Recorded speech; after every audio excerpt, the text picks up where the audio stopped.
مجبوری کے عالم میں بھی اولیاء کاملین نے اپنے آپ کو دنیا کے حوالے نہیں کیا، دنیا کے حوالے نہیں کیا، وہ بچنے کی ہر ممکن کوشش کرتے رہے۔ ایک بزرگ کے متعلق ہم نے پڑھا ہے، حضرت مشکی رحمۃ اللہ علیہ، عراق کے بزرگ، لیکن وہ جوان شخص، مشکی غالباً عبداللہ کچھ نام تھا، بہت خوبصورت دیکھنے میں، بالکل ہینڈسم نوجوان، ایک کپڑے کی دکان پر کام کرتے تھے۔ شہر کی ایک امیر عورت کپڑا خریدنے آئی اور وہ عیاش عورت تھی، اس نے لڑکے کو دیکھا، نوجوان کو، اس پر فریفتہ ہو گئی، بہانے سے کپڑے کی بہت بڑی تھان خریدا اور اس کے بعد اس نوجوان سے کہا کیا تم میرے محل تک پہنچاؤ گے، میں اس کی اجرت دوں گا۔ بھولا بھالا نوجوان کپڑے اٹھا لیا اور چل پڑا۔ اس خاتون کے گھر جب پہنچے تو اس نے کپڑے کی وہ تھان اندر رکھوائی اور کمرے میں اسے بلا کر دروازے بند کر دیے، اور اس کے بعد اس نوجوان سے کہا کہ تو اب آزاد نہیں ہے، تو میرے پاس قید ہے، میں تجھے یہاں پر اس بہانے سے لے آئی ہوں، تجھے جو چاہیے وہ میں دے دوں گی، مال دولت جو بھی ہے، لیکن میری خواہشات پوری کر دیں۔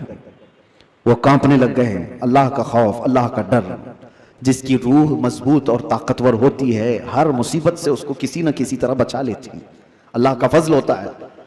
اس نوجوان نے کہا یہ ہرگز میں نہیں کر سکتا، میں نہیں کر سکتا۔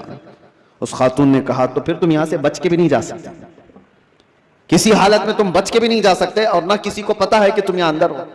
کل کو میں یہ الزام بھی لگا سکتی ہوں کہ تم نے میری عزت کو تار تار کیا ہے، اور تمہیں میں پھانسی کی سزا بھی دلا سکتی ہوں۔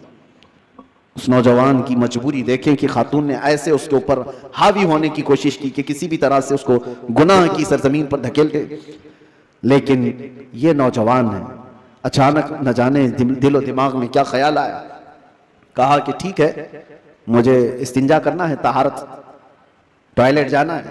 اس نے کہا یہیں اندر ہی ہے، اندر تم فارغ ہو جاؤ۔ تو وہ طہارت خانے میں گیا، نوجوان کچھ نہیں دیکھا، وہاں کی غلاظت اٹھا کر کے اپنے چہرے پر، اپنے جسم پر سب لگا لیا، اور باہر آیا اس خاتون کے پاس۔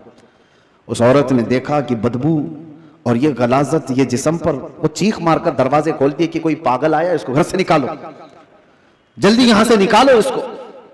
تو سارے لوگوں نے پکڑ کر کے ان کو نکال دیا۔ ایک پاگل نوجوان گھر کے اندر کیسے گھس آیا؟ ان کو اس کی نہیں پڑی تھی کہ مجھے لوگ پاگل کہیں، لوگ میری بدبو کو دیکھیں، لوگ مجھے غلاظت ملا ہوا شخص کہیں، کچھ فکر نہیں تھی۔ وہ نوجوان وہاں سے نکلا اور راستے میں ایک کنویں میں جا کر اس نے غسل کیا۔ روایت میں موجود ہے اس کے بعد سے ہر دن ان کے جسم سے مشک کی خوشبو آتی تھی۔